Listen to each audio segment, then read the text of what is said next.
Hey there, what's going on? Today is Thursday, January 18th, 2024. We are back again to discuss another episode 14 of the Challenge 39. This one was called Don't Let TJ Decide. Can't wait to get everybody's thoughts. So let's kick this sucker off.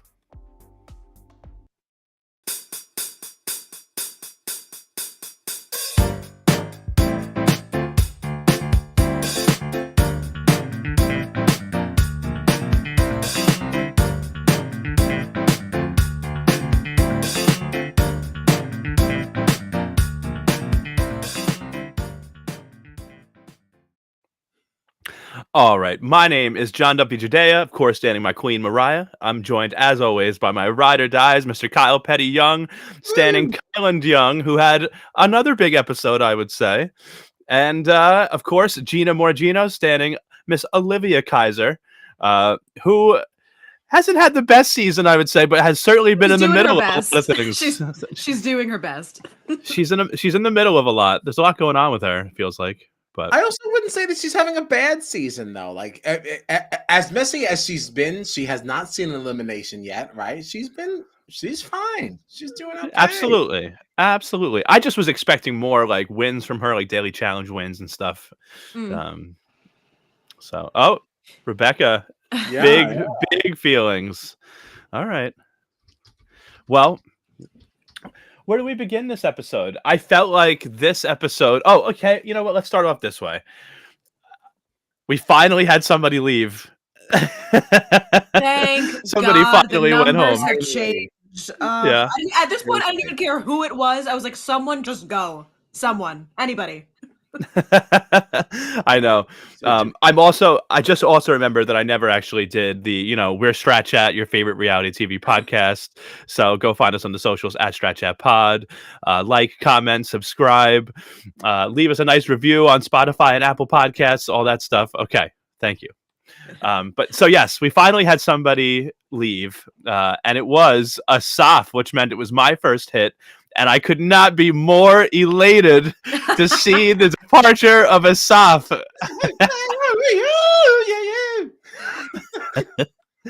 Oh man. I'm sick of him. I was telling Kyle before we started that Philo spoiled the episode for me because I went to watch it this morning, and the commercial break before the name was even chosen for elimination was his exit interview being like, well, I could have done better, but I guess I lost. And I was like, I didn't even know that you were playing yet. What do you mean? Hold on. Let's not slander Philo, though. It's not Philo's fault. That's the commercial that MTV decided to show you. That's MTV's fault. That means the rest of the all I can blame is Philo. It's not Philo's fault. Come on. Coming through with that T-Mobile discount that has still not been discontinued. Okay, Philo is supposed to be $25 a month, and T-Mobile said that I could have it for $15 a month, but only good for 1 year. It's been well over a year, and ain't nobody looking. So if you're not talking about it, I'm not talking about it, Nathan. Yeah. Somebody from T-Mobile is watching this right now. Like, wait a minute. Oh, let me get him. Oh man. But so yes, this was, I think, the best conclusion to an episode we've gotten in a while, with Asaf leaving, CT coming out as the champ. But I really felt like, other than like the crazy stalemate vote that we got, it felt like a lot more of the same. Like the way things started off was just more of like Jay and Michelle figure out, do we still have the numbers? And some people toying with the idea of kind of switching sides on them maybe. And Olivia was one of them. Any thoughts on this, Gina? Just at this point, I don't care who crosses Jay, just someone's got to do it. I am so sick of him. He was so annoying in this episode. I was like, Olivia, the sooner that you get out of this, the better, because I don't want to deal with him no more. Work with literally anybody else. I'm over it. I'm tired. Right. Tired. This actually was a pretty good episode for like, if you like moments where like Jay is getting annoyed at stuff, because like it makes me happy to see him annoyed about things. So, watching him, like hearing him be annoyed about things, but I do like watching him not get his way. So I'm like a little bit of both, Right. What was everybody's thoughts about the mini final? That was what we got for our daily challenge with teams of 4. and this whole mini final thing. I thought it was really weak. Yeah. Honestly, I don't remember most of it. It was kind of lame. Yeah, I don't remember most of it either. I do think it was important to note, though, that Colleen had a rougher time than I expected. Yeah, that Mhm. was a note that I had made too. Yeah. And people noticed that. Some people feeling like Colleen, being in there was a big finals threat. And then after her performance here, kind of feeling like, ooh, she Mhm. did not do well. She could not saw that bag down. At one point, she just it seemed like her body was giving out. And this is like a mini final. Like she couldn't put in the running. Yeah, really, really Um, I feel not. like I just remember Kim and Colleen being such strong physical competitors, so I wasn't really expecting her to have a problem with a physical element. right. Yeah, but it's an endurance issue.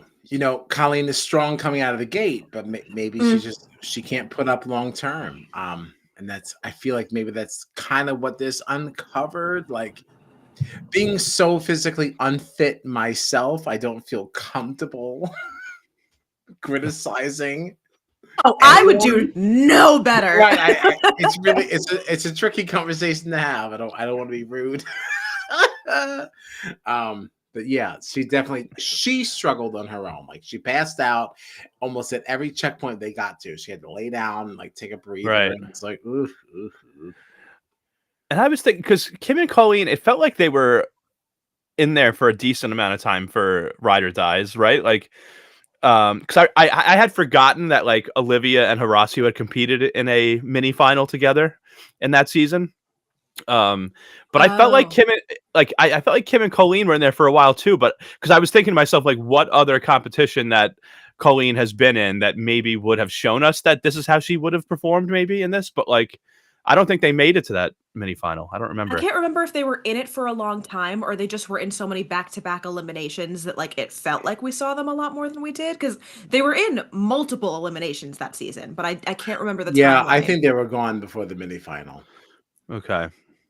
I think Okay. they were they saw Yeah. they saw almost every elimination that they could put them in. They put them in. So Right. yeah, I don't But think no, that's that was definitely something that stuck out to me though was that Colleen's performance, because people, it seemed like, were very surprised with her endurance and everything.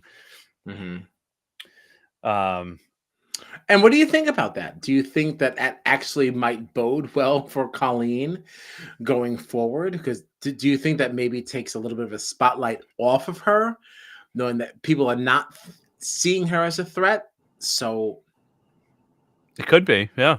I'm not Give the even girl a saying break. I'm not even saying that's correct, Yeah. because simply because she gassed out here, some of that is also, it depends on how the final really goes, right? If we want to get granular here, because this was a mini final and a lot of this was based on team. So when you talk about your own motivation and the adrenaline that some of that takes, it can actually be demotivating if you feel like you're letting other people down. But if it's only up to you, maybe you might push a little bit harder and do a little bit better, because you're not being demotivated by the thought that people are not believing in you, if that Sure. makes Yeah, sense. yeah, yeah, yeah. So maybe left to her own devices, she could shine, especially because this didn't go great. So she's gonna have a personal reason to kind of push a little harder and get it done. Yeah. Yeah.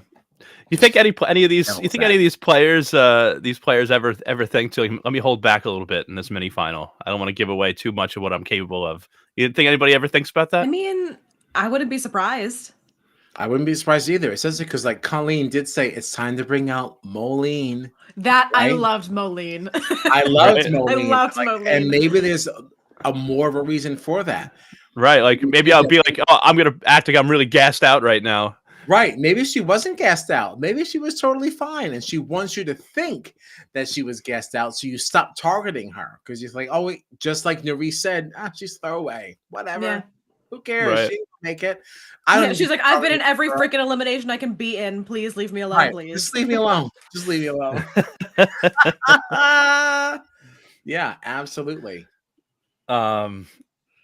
It was interesting to watch this too. So we had, I think, the blue team. It was Zara, Asaf, Horacio, and Olivia, right? They were the blue team who took like a huge lead for a really long time in this mini final. Seemed like they were running away with it. They got through the first 2 checkpoints very quickly. They got to the 3rd checkpoint, and it was like a math problem. Immediately started struggling. And then the yellow team, which was Nerys, Jay, Ed, and Colleen, they had been in last place the entire time. They came to this last checkpoint and immediately figured it out.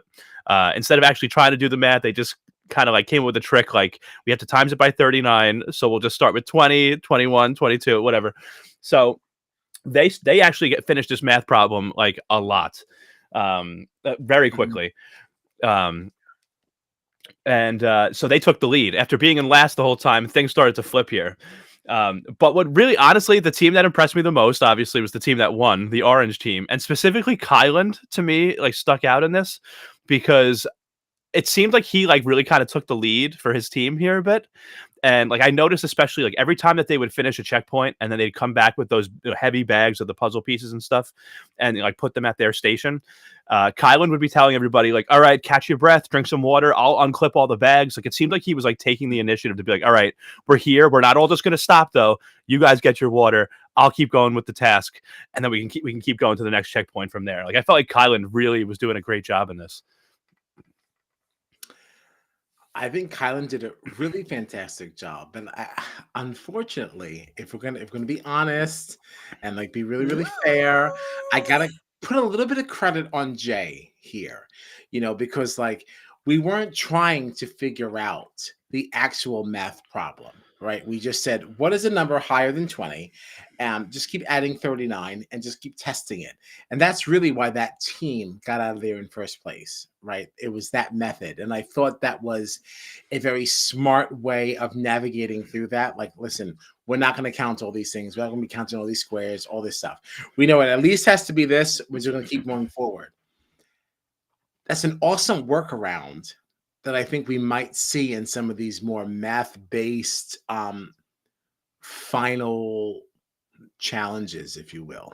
Like I thought that I was. never would have thought to do that. I wouldn't have. No way. And it sounded like Corey said it first, though, because there was a conversation that happened on whatever his team was, and I don't remember the lineup. I'm sorry, but like Corey had said, like, listen, whatever you're saying, it can't be that. There's at least 10.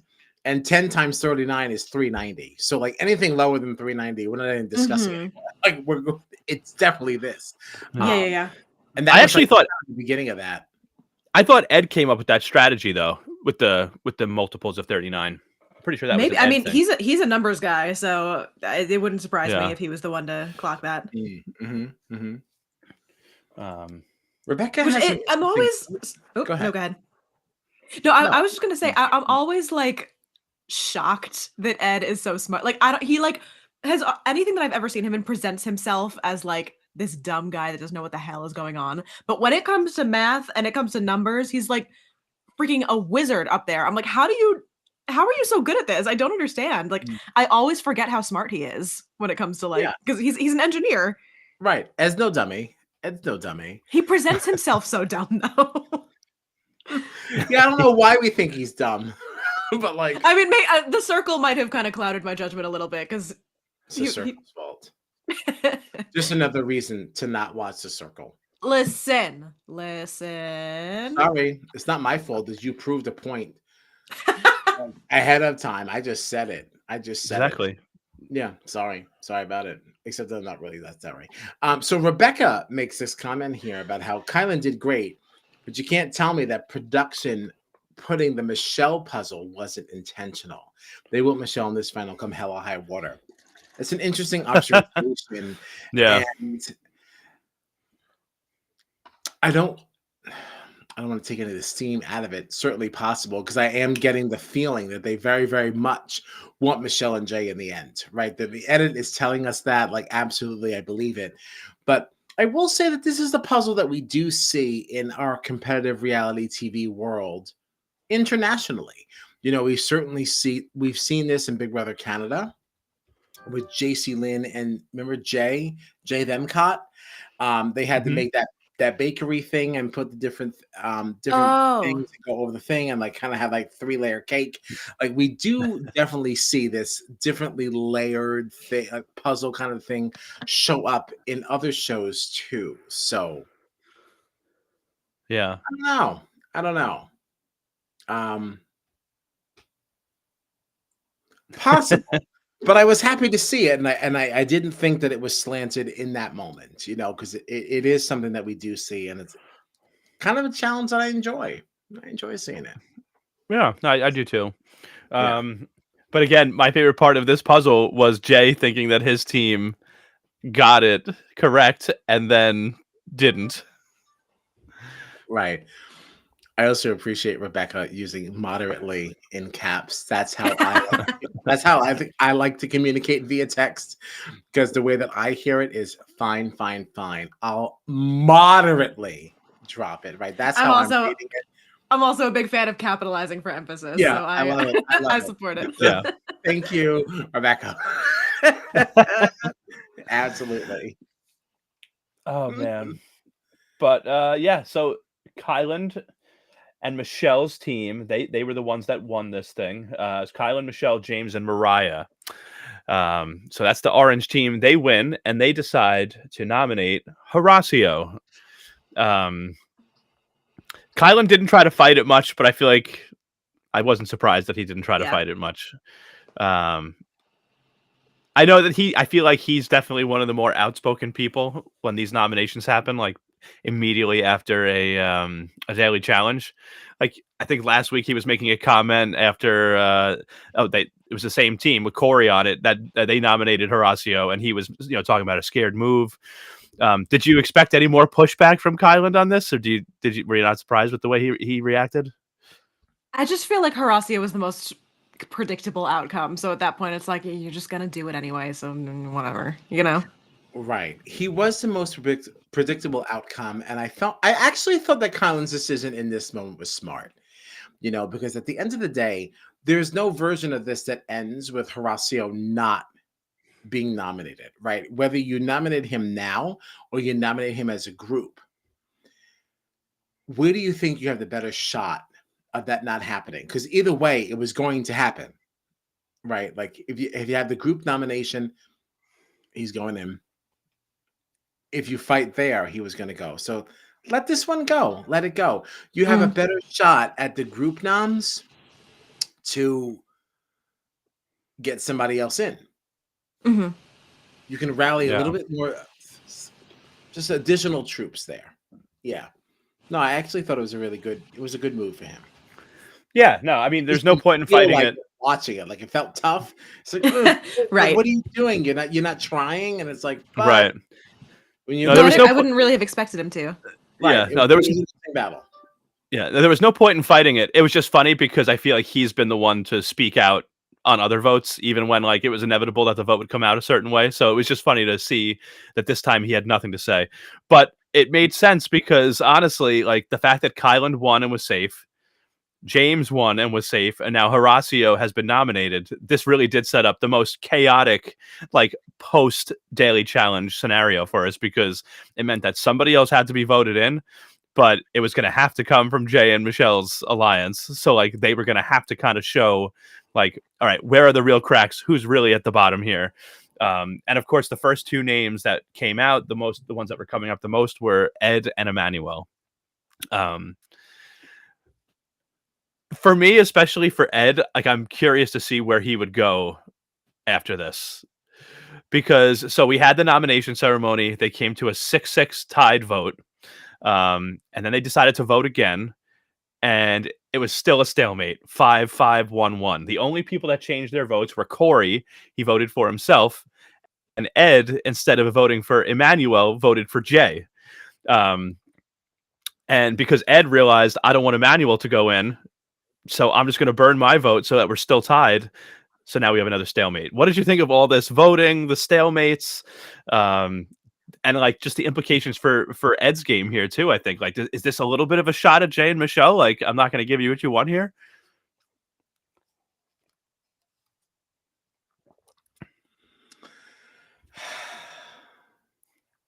It's a little bit of a shot, but it still feels like a little bit of middle playing, but kind of shaking things up just a little bit.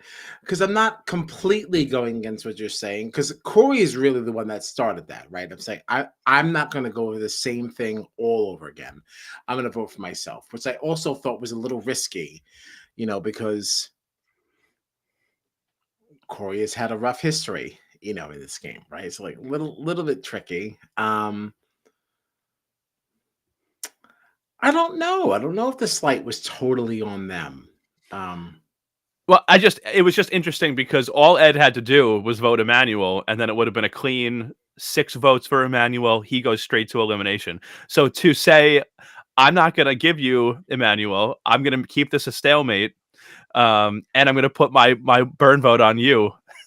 Because I feel like if I was Jay, I'd be pissed. I've been riding with you all season, Jay and Michelle, and now there's no other options, and I'm the first one cut. Like, I don't think if that's the stage of the game we're at, and you're telling me right here and now, and I can force a stalemate here, like, yeah, I'm gonna make sure that stalemate happens, and I'm gonna put my vote on you just to pour a little more in. I feel like Jay wasn't that salty about it. Like, he was mad at a lot of people, but I don't remember Ed being one of them. right. Well, that's because I feel like also they should never have been in that position in the first place. If the people that Jay and Michelle got so mad at, like Nerys, if they had voted the way that they wanted them to. Right. And how dare you be mad at Ed for like trying to take a stand for himself? Like, you can't fault him for that. Like, Right. fuck out of here. Definitely. You're trying to put me in. Fuck you. Like, sorry. But yeah, this is the first stalemate that we got, though. Which it's fun to see, I guess, because you don't really know what's going to happen, but we knew this was just going to be chaos. Mhm. So, of course, we go to the arena. They titled so "Don't Let TJ Decide." So, like, obviously, we already knew Right. there was going to Right. be a TJ decision. So I was just waiting to see what it was going to be, and like, it's like, all right, clearly it's this. Yeah. Mhm. Right. But so we went to the arena, and Horacio was the only one down in the sand. But TJ brought out CT, already holding the mace, already ready to go. Kyle, were you bummed at all that CT did not pick Jay?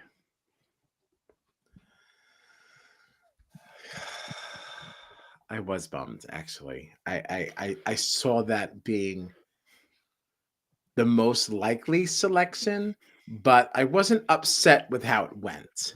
I was okay with this. Jay still took a hit. I was happy to see him cry.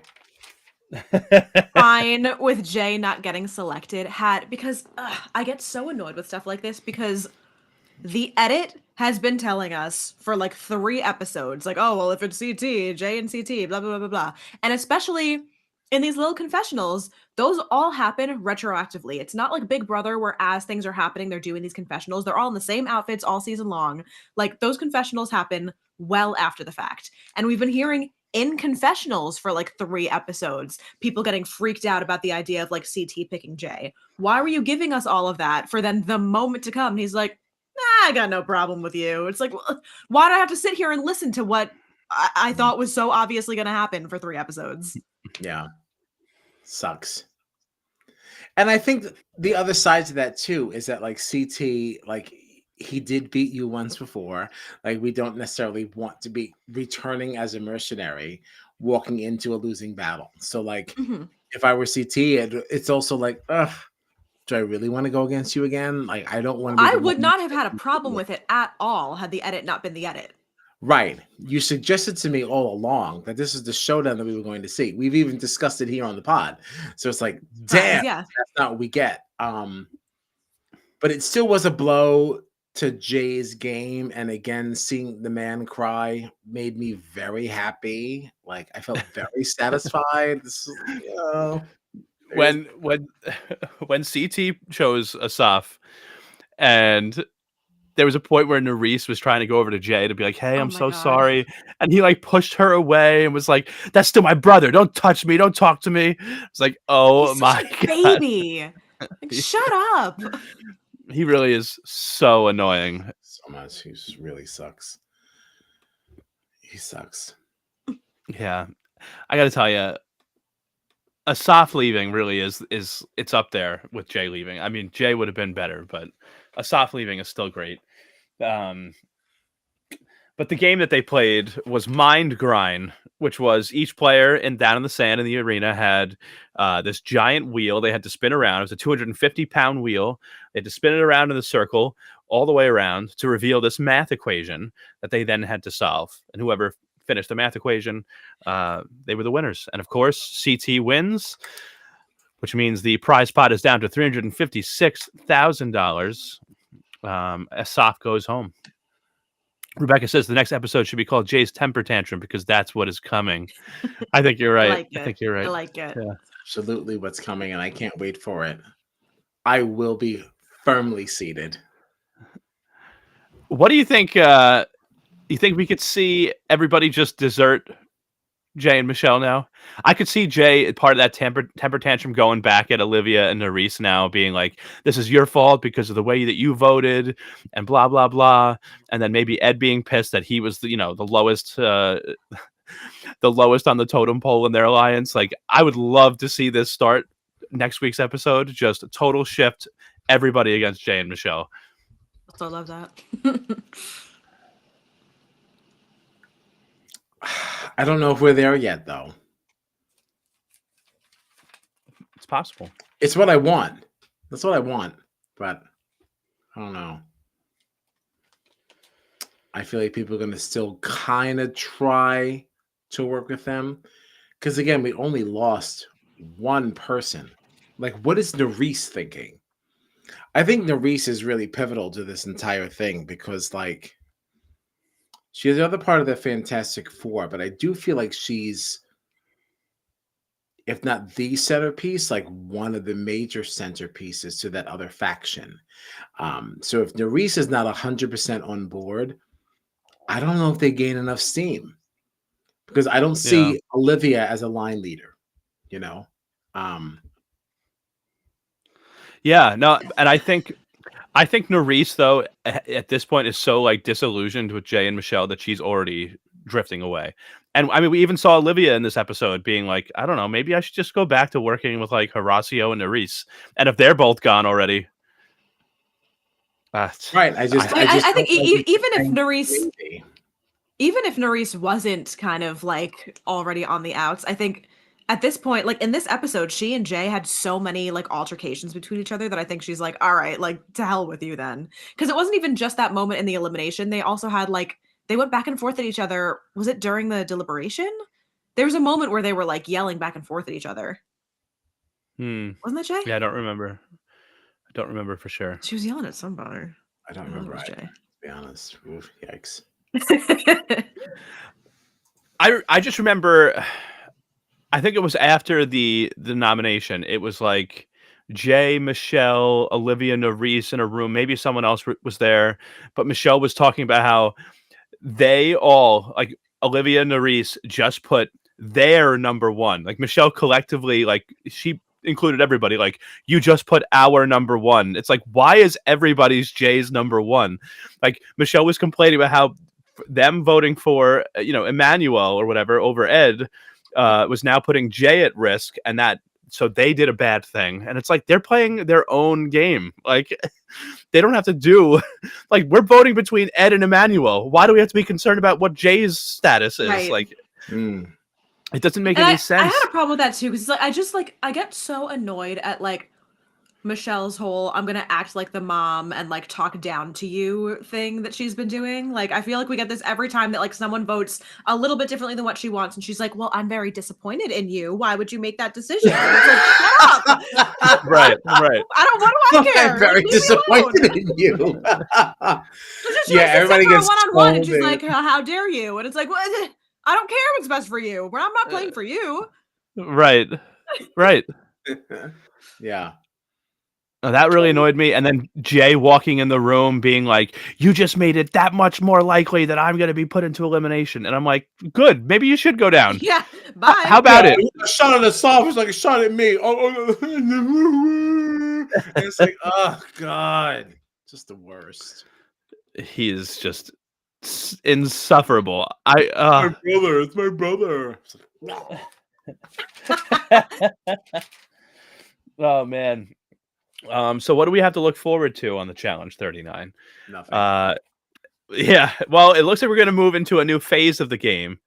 That was our last mercenary. CT was our last one. So Right. Thank God. chaos will be ending, and I guess conquest will be starting. I want to purge. I want to see 2 guys and 2 girls go home in the same night. Get all these hoes out of here. Bang, bang, bang, bang. Thank you. We had too I many think we episodes that didn't matter. Even it out. Get rid of the amount of Exactly. people we should have seen go, Yeah. and then we'll be Right. fine. Get rid of them. And let's We had get 4. going. Yeah, we had 4 episodes in a row where no one left. The next 4 episodes, we better see at least Everyone 8 people go. leave. Yeah. Yeah. Yeah. I'm I telling want the you, top of the next episode to be the last 4 people that get to the elimination ring are just out. yes, Yeah. I want to see Conquest kick off with a purge and then another double and then the final. We're done. We're wrapping up by Valentine's Day. Thank you very much. Oh man. But yeah, so the next on shows the countdown clock starting again. I guess signifying the end of chaos and the start of conquest. And then it also sounds like we're going to be done with teams. TJ was saying it looks like our future daily challenges. I guess I don't know if that means there'll be could a duo. Is that still a team? Like I don't know. Like is it just individuals? We think now moving forward. I only want to see individuals purged. That's so over the teams because even I was so happy to see this, and then the conversation kind of like drifted, so we didn't get to it. But Kyler commented exactly what I have been thinking these last couple of episodes. They keep saying these randomly assigned teams, and every single team challenge, Mariah and James are on a team together.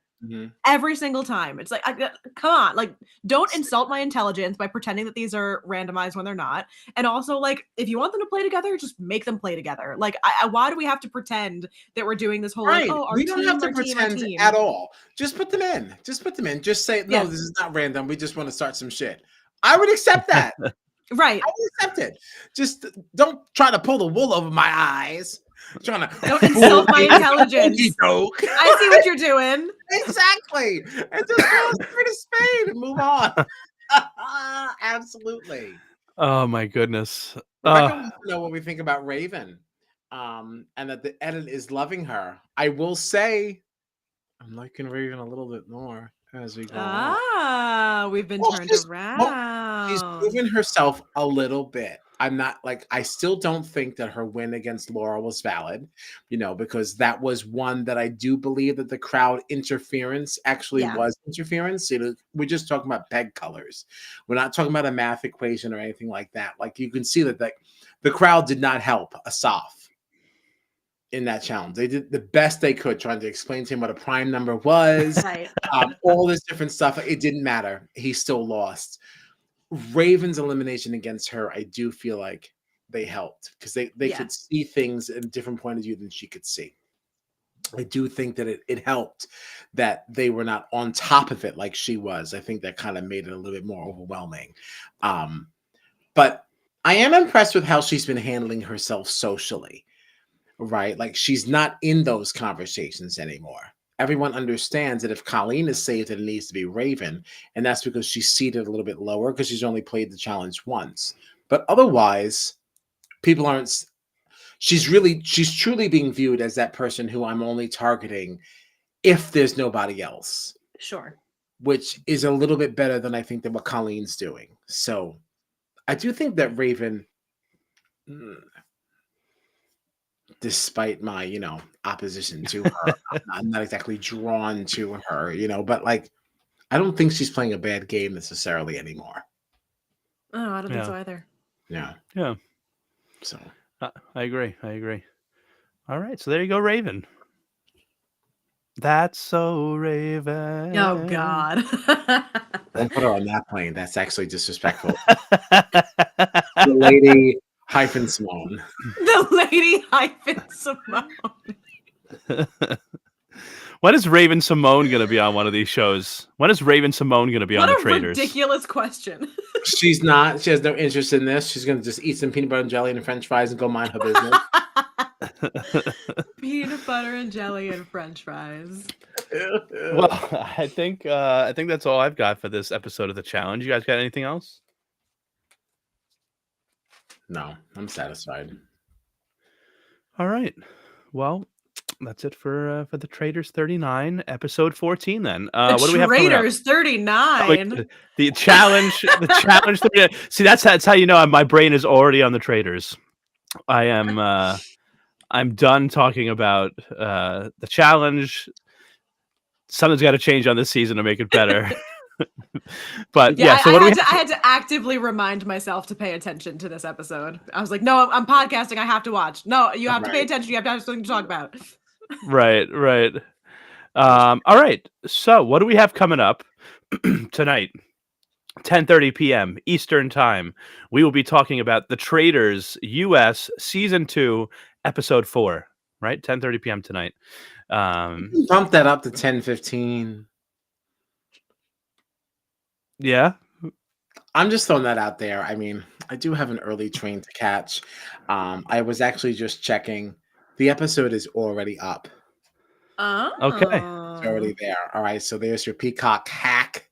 Okay. They said 9 Wow. p.m., but it most certainly, because episode 4, right? That's what we're doing. Mhm. That's right. Yeah. Because episode 3 was Murder in Plain Sight. This one says The Funeral. Yeah. And because I've been watching The Traders UK, I already know how this one will play out. So, all right. So if people are around. So we'll say 10:15 p.m. Do we want to say it? 10:15 p.m. Sure. Yeah, you got mad time to start it, knowing that it's up now. I'm like, come on, what you waiting for? There we go. What you waiting for? Come on. What a deep cut. Wow. Deep Okay. cut. What do you? All right. Anyway. Throwback. So yeah, at 10:15 p.m. Eastern Time tonight, we will be talking about the most recent episode of The Traders, which, if you're waiting for it, you don't even have to wait because it's already Right out. now. Literally, So go what watch. are you waiting for? Yeah. So go watch, and then coming out with us at 10:15 p.m. Eastern Time. Yeah, and that's what we have coming up for the rest of the night. And then, other than that, we'll be back next week, next Thursday, to discuss the challenge and the Traders again. So keep an eye out for that. All right, everybody, check us out on the socials at Strat Chat Pod. Give us a like, a comment, a subscription. Find us on all the socials. We're everywhere. Also, if you do listen to us ever audio only on Spotify or Apple Podcasts, places like that, definitely leave a nice review. We would really appreciate it, and it definitely helps out the podcast. So, thank you very much. I think that's it. We'll see you at 10:15 p.m. Yes, we will. Yes, we will. Lido.